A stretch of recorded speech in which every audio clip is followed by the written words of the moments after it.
Hi friends, இன்றைக்கி நான் உங்களுக்கு மஷ்ரூம் பிரியாணி எப்படி செய்யலான்றதை காமிக்க போகிறேன். நான் அதுக்கு வந்து 2 பேக்கெட் மஷ்ரூம் வந்து எடுத்திருக்கேன். இதை வந்து எடுத்து நீங்கள் கட் பண்ணி எடுத்துக்கோங்க. உங்களுக்கு தேவையான சைஸில் நீங்கள் கட் பண்ணி எடுத்துக்கோங்க. நான் இந்த மாதிரி வந்து கட் பண்ணி எடுத்துக்கிறேன். எடுத்து ஒரு பவுலில் போட்டு உப்பு கொஞ்சம் போட்டு அதில் வந்து ஹாட் வாட்டர் ஊற்றி நல்லா கழுவி எடுத்துக்கோங்க. மேலே இருக்கிற அழுக்கு எல்லாம் போகிற வரைக்கும் நல்லா கழுவி எடுத்துக்கோங்க. நல்லா வெள்ளையாக வரும். நீங்கள் கழுவும் போதே தெரியும் உங்களுக்கு கலர் சேஞ்ச் ஆகும் ஒயிட்டாக. அது வரைக்கும் நீங்கள் வந்து ஒரு 2-3 டைம்ஸ் வந்து கழுவி எடுத்துக்கோங்க. அப்போ தான் வந்து அதில் இருக்கிற அழுக்கெல்லாம் போகும், கொஞ்சம் ஃப்ரெஷ்ஷாகவும் இருக்கும்.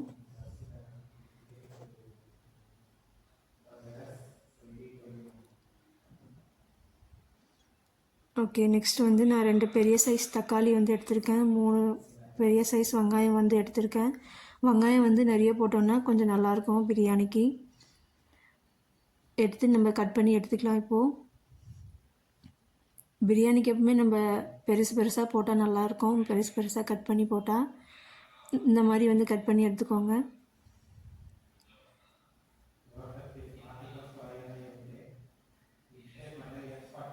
பிரியாணிக்கு எப்பவுமே ஆனியன் தான் மஸ்ட்டு. அது எவ்வளோ வதங்குதோ அவ்வளோவும் டேஸ்ட் கொடுக்கும்.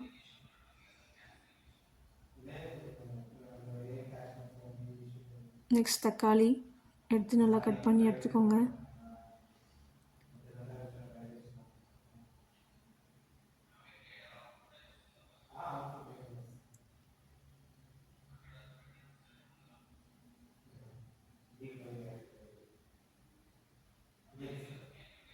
நெக்ஸ்ட் வந்து பச்சை மிளகா, நான் 2 பச்சை மிளகாவை கட் பண்ணி எடுத்துக்கிறேன்.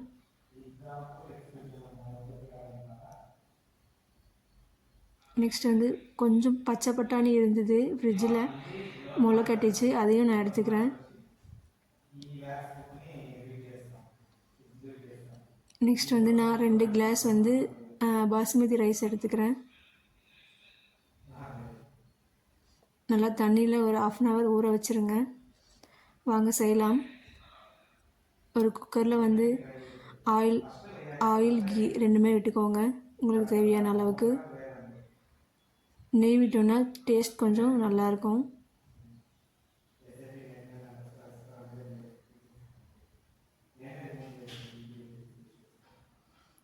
அப்புறம் ஸ்பைசஸ் போட்டுக்கோங்க. பிரிஞ்சி இலை, பட்டை, லவங்கம், சோம்பு எல்லாமே நான் போட்டிருக்கேன்.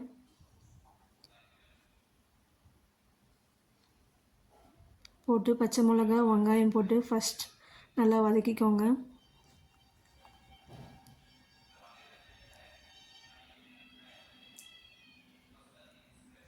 ஆனியன் வந்து நல்லா ப்ரௌனிஷாக வரணும், அந்த அளவுக்கு நல்லா வதக்கிக்கோங்க.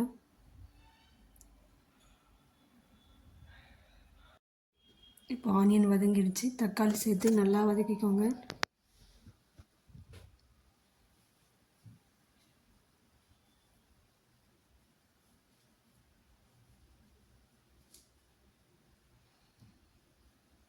இப்போ தக்காளி கூடவே உப்பும் போட்டு நல்லா வதக்குனிங்கன்னா கொஞ்சம் சீக்கிரமாக வதங்கிடும்.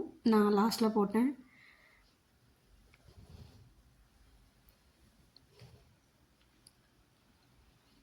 இப்போ தக்காளி வதங்கிச்சு. ஒரு கைப்பிடி வந்து நான் வந்து புதினாவை போட்டுக்கிறேன். அப்புறம் இன்னொரு கைப்பிடி வந்து நான் கொத்தமல்லி இலை போட்டுக்கிறேன். அப்புறம் வந்து பச்சை பட்டாணி வந்து எடுத்து வச்சுருக்கோம்ல, அதுவும் போட்டுக்கிறேன். நெக்ஸ்ட் வந்து கழுவி எடுத்து வச்சுருக்க மஷ்ரூமையும் போட்டுக்கிறேன்.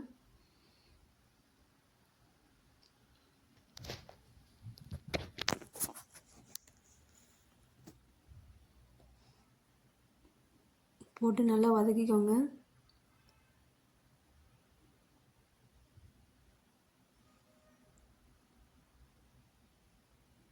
நம்ம எவ்வளோ காய்ங்க வதக்குறோமோ அவ்வளோவும் டேஸ்ட்டாக இருக்கும்.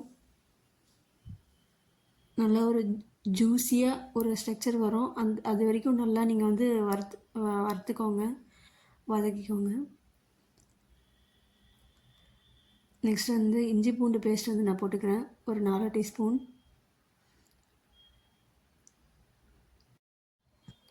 இஞ்சி பூண்டு வந்து பிரியாணிக்கு ஒரு நல்ல டேஸ்ட் கொடுக்கும்.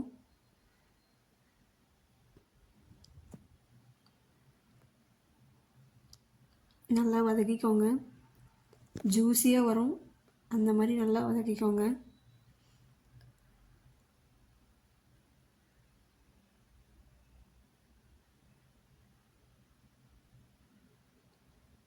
இந்த மாதிரி நீங்கள் நல்லா வதக்கிக்கோங்க.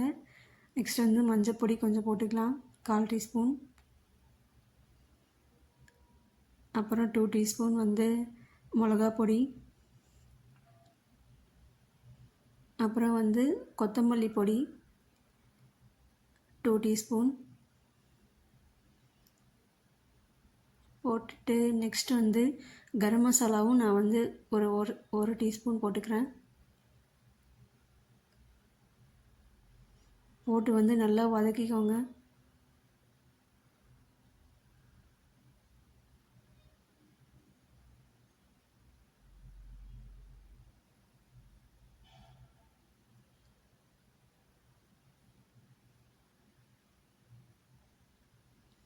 இந்த மாதிரி வரணும்.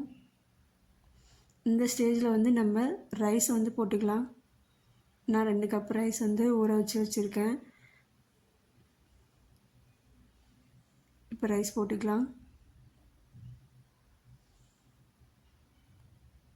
2 கப்புக்கு வந்து நான் 3.5 கப் தண்ணி வந்து ஊற்றிக்கிறேன்.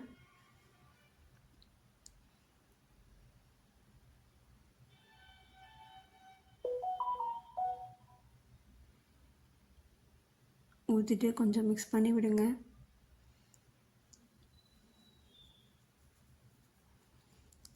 மிக்ஸ் பண்ணிவிட்டு லிட் போட்டு விடுங்க. லிட் போட்டு ஸ்லோ ஃப்ளேமில் ஒரே ஒரு விசில் போதும். பாசுமதி ரைஸ்ன்றதுனால ஒரு விசில், நார்மல் ரைஸ்னால் 2 விசில் போதும். சூப்பரான டேஸ்டியான பிரியாணி வந்து ரெடி ஆகிடும். பாருங்கள், செமையாக இருக்குது. சாப்பாடு ஒன்றோட ஒன்று ஒட்டாமல் சூப்பராக இருக்குது பாருங்கள்.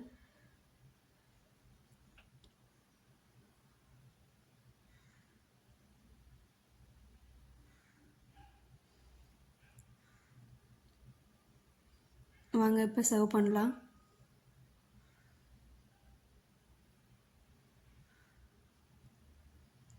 செமையான டேஸ்டியான மஷ்ரூம் பிரியாணி வந்து ரெடி ஆயிடுச்சு. Bye friends.